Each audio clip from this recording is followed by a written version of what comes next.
આપણા બધાના હૃદય સમ્રાટ માન્ય કેજરીવાલજી પધારી ચૂક્યા છે અને એવા ને એવા આપણા ગુજરાતના હૃદય સમ્રાટ અને વિસાવદર ધારાસભ્ય શ્રી માન્ય ગોપાલભાઈ ઇટાલિયાને આમંત્રણ આપું છું કે તેમની વાત મૂકે.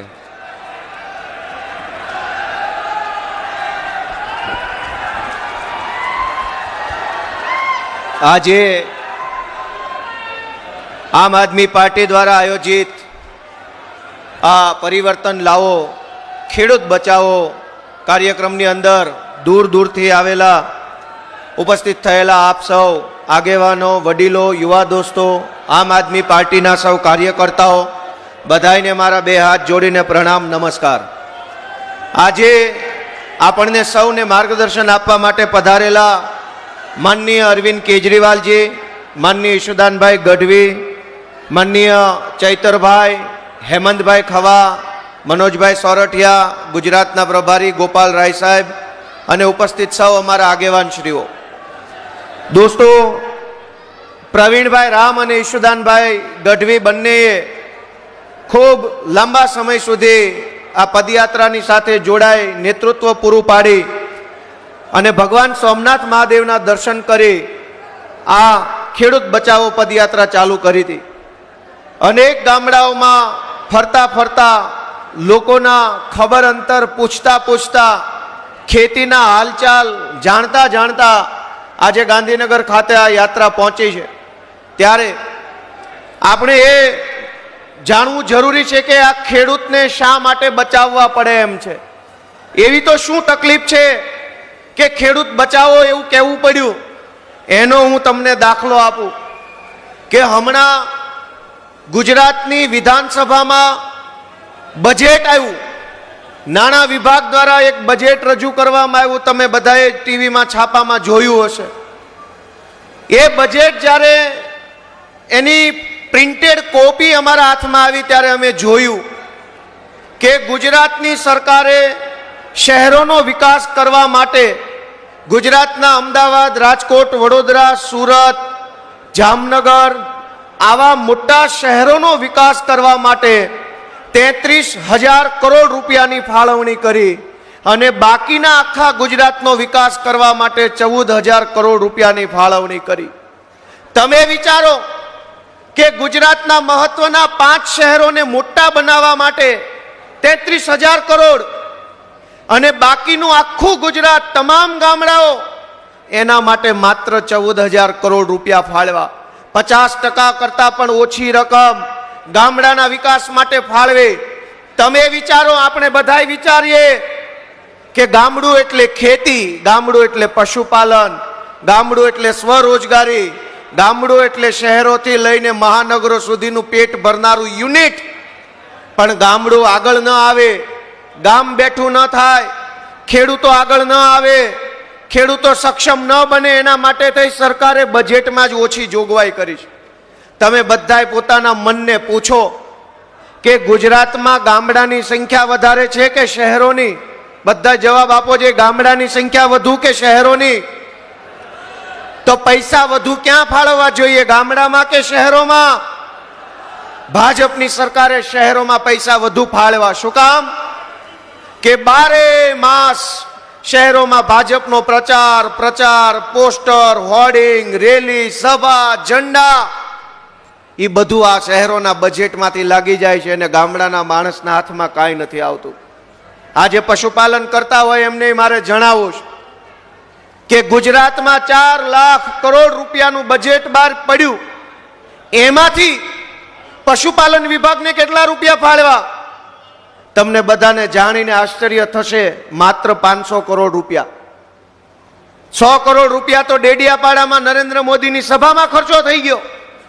પણ આખા ગુજરાતમાં ગાય, ભેંસ, ઘેટા, બકરા, અન્ય દૂધાળા પશુનું પશુપાલન કરતા પશુપાલકો માટે માત્ર 500 કરોડ રૂપિયા. ગામડાના વિકાસ માટે માત્ર 14,000 કરોડ રૂપિયા. શહેરોના વિકાસ માટે 33,000 કરોડ રૂપિયા. અને ભાજપનો વિકાસ કરવા માટે 10,000 કરોડ રૂપિયા ફળવાઈ ગયા છે. દોસ્તો, આપણે વિચારવું પડશે કે મત તો આપણા બધાનો હોય છે. અહીં ગાંધીનગરની વિધાનસભામાં બેઠેલી ભાજપની સરકારને ગામડામાંથી પણ મત આપે છે અને શહેરોમાંથી પણ આપે છે. તો ગામડા સાથે અન્યાય કેમ? અને ગામડા સાથે અન્યાય એટલે જ તો ખેડૂત સાથે અન્યાય. ગામડાનો માણસ શું કરે છે? યા તો પોતાની જમીનમાં ખેતી કરે, યા તો બીજાની જમીનમાં ખેતી મજૂરી કરે. એટલે ગામડાની મુખ્ય કમાણીનું સાધન, ગામડામાં આજીવિકાનો મુખ્ય રસ્તો ખેતી અને ખેતી મજૂરી છે. હવે ગામડું આપણે લાચારીવશ છોડવું પડે, ગામડામાં રહી ન શકીએ એવી પરિસ્થિતિનું નિર્માણ આ ભાજપની સરકારે કર્યું છે. દોસ્તો, અમે આ બજેટ વાંચતા હતા. હું તો પહેલી વાર ધારાસભ્ય બન્યો છું અને બજેટ પહેલી વાર જોયું. ચૈતરભાઈ ને હેમંતભાઈ ને તો 2022માં ચૂંટાઈ ગયા હતા એટલે એને 2-4 બજેટ વધુ જોયા છે. પણ પહેલી વાર મેં બજેટ જોયું કે ભાઈ મીઠું આપવા માટે 57 કરોડ રૂપિયાની જોગવાઈ, 1 કિલો મીઠું આપવા. ગાંડા બાવળ કાપવા માટે 97 કરોડની જોગવાઈ, તેલ આપવા માટે 100 કરોડની જોગવાઈ. આ સરકાર છે કે કરિયાણાની દુકાન? 30 વર્ષ થઈ ગયા ગુજરાતમાં, 30 વર્ષ થઈ ગયા. સરકારે જો મફતનું મીઠું હજુ જનતાને આપવું પડતું હોય તો ભૂખમરો કઈ હદે આવી ગયો હશે. નહીતર દેશમાં સૌથી સસ્તામાં સસ્તી 2 વસ્તુ, એક માચીસ અને એક મીઠું, એ ક્યારેય મોંઘું લાગતું જ નથી. હવે જો સસ્તામાં સસ્તું મીઠું સરકારે આપવું પડતું હોય તો લોકો કઈ હદે કંગાળ બની ગયા છે એ તો વિચાર ભાજપવાળાએ કરવો પડે. એના બદલે ગર્વ સાથે વિધાનસભામાં બોલે છે ભાજપના માણસો કે અમારી સરકાર 75 લાખ કુટુંબોને મીઠું આપે છે. અરે તમારા ઘરે 3 ખટારા મીઠું મોકલી દઉં, જાવ હવે અહીંથી રજા લો, નીકળો ઓછા પગે. હાલી હું નીકળ્યા છો. 30 વર્ષથી સરકાર ચલાવો છો ને હજુ મીઠું આપવાને ગર્વ લ્યો છો? એટલું મીઠું તો અમારા ઘોડાને ઊંટિયા ખાઈ જાય છે. દોસ્તો, બહુ વિચારવાનો સમય આવી ગયો છે. તડકો બહુ છે, મહેમાન આવી ગયા છે. હાવ ટૂંકમાં મારી વાત કહેવી છે કે તમે તમામ મિત્રો, જે લોકો આ મારી વાત સાંભળે છે અહીંયા બેસીને કે કેમેરામાંથી, આમ આદમી પાર્ટીની ચિંતા ભલે ન કરો, ગોપાલ ઇટાલિયા કે ચૈતર વસાવાની ચિંતા ભલે ન કરો, પણ તમારી પોતાની ચિંતા જરૂર કરજો. નહીતર આ ભાજપની સરકારમાં છે ને કાંઈ વધવાનું નથી, વાંઢા છોકરા સિવાય કંઈ વધે એમ નથી. ગમે એટલી મહેનત કરો, કશું જ વધવા નહીં દે આ લોકો. શું કામ? કેમ કે આખી સરકાર રામ ભરોસે હાલે છે. તમે જુઓ, દર 6 મહિને મુખ્યમંત્રી સાહેબ એવો પરિપત્ર બહાર પાડે છે, સરકારી અધિકારીઓને સૂચના આપતો પરિપત્ર બહાર પાડે કે એ બધા સરકારી સાહેબો, એ મારા કલેક્ટર કાકા, એ ડેપ્યુટી કલેક્ટર મોટા બાપુ, અમારા ધારાસભ્યોનું જરાક માન સન્માન જાળવજો. હાવ આવી રીતે પટાવાળા જેવું ન કરતા એની હારે. તમે વિચાર કરો કે એકની એક કંપનીમાં 30 વર્ષ સુધી તમે કામ કરો તો તમારી કામ ઉપર આવડત વધે કે ઢીલા પડી જાઓ? કયો છે બધા? આવડત વધે. માણસ મજબૂત બનવો જોઈએ. એકના એક પીએસઆઈ, એકના એક પોલીસ સ્ટેશનમાં 30 વર્ષ નોકરી કરે ને તો એ નાના ધારાસભ્ય કરતા વધુ પાવરફુલ બની જાય. વાત સાચી કે ખોટી? એકનો એક માણસ એકની એક જગ્યાએ વર્ષો સુધી રહે, ટકે તો મજબૂત બને.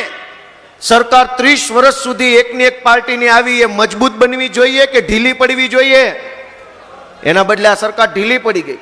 કલેક્ટરો, મામલતદારો, અધિકારીઓ સામે આમનું કાંઈ ઉપજતું નથી. દર 6 મહિને મુખ્યમંત્રીએ વિનંતીઓ કરવી પડે મોટા સાહેબોને કે એ કાકા અમારું માનમાં રાખો ને થોડું. હવે મુખ્યમંત્રી, મંત્રી લેવલના લોકોએ કલેક્ટરોને વિનંતીઓ કરવાની હોય? દોસ્તો, તમે વિચારો કે સરકાર નહીં, 1 નંબરનું સર્કસ અંદર વિધાનસભામાં અત્યારે હાલી રહ્યું છે. અને એ સર્કસ કેવું છે એ ગુજરાતની જનતા જાણી ન જાય એટલે વિધાનસભાનું લાઈવ પ્રસારણ બંધ રાખ્યું છે. જે દિવસે લાઈવ આવશે ને તેથી તમને સર્કસ નરી આંખે જોવા મળશે. દોસ્તો, મારી એક જ વિનંતી છે કે ગુજરાતના ખેડૂતોને બચાવવા માટે, ગુજરાતને બચાવવા માટે, ગુજરાતના છેવાડાના માણસને બચાવવા માટે આમ આદમી પાર્ટીના સૌ આગેવાનો ખૂબ મહેનત કરી રહ્યા છે. એને તમારા આશીર્વાદની જરૂર છે. દોસ્તો, આશીર્વાદની. પ્રવીણભાઈ રામ, આ રમેશભાઈ મેર, રાજુભાઈ બોરખતરિયા, હરેશભાઈ સાવલિયા, ચૈતરભાઈ, આ તમામ આગેવાનો આપણા માટે જેલમાં જાય છે, યાતનાઓ સહન કરે છે, પણ સરેન્ડર કરતા નથી. દોસ્તો, તમારા એક આશીર્વાદ ભરેલો મત જો મળશે ને તો કરોડો લોકોનું સારું થવાની સંભાવનાઓ ઊભી થઈ છે. અને એટલે મારી વિનંતી છે દોસ્તો કે આવનારી ચૂંટણીઓની અંદર આમ આદમી પાર્ટીને તમારા પોતાના આશીર્વાદ મળે, તમારા ગામમાંથી આશીર્વાદ મળે, મોહલ્લામાંથી આશીર્વાદ મળે, એ બાબતે આપણે બધાએ કામ કરવાનું છે. આપ સૌ આટલા તડકામાં ખૂબ ગરમી હોવા છતાંય ધીરજ અને વિનમ્રતા સાથે આ વાત સાંભળી રહ્યા છો એ બદલ ખૂબ ખૂબ સૌનો આભાર. ભારત માતા કી જય.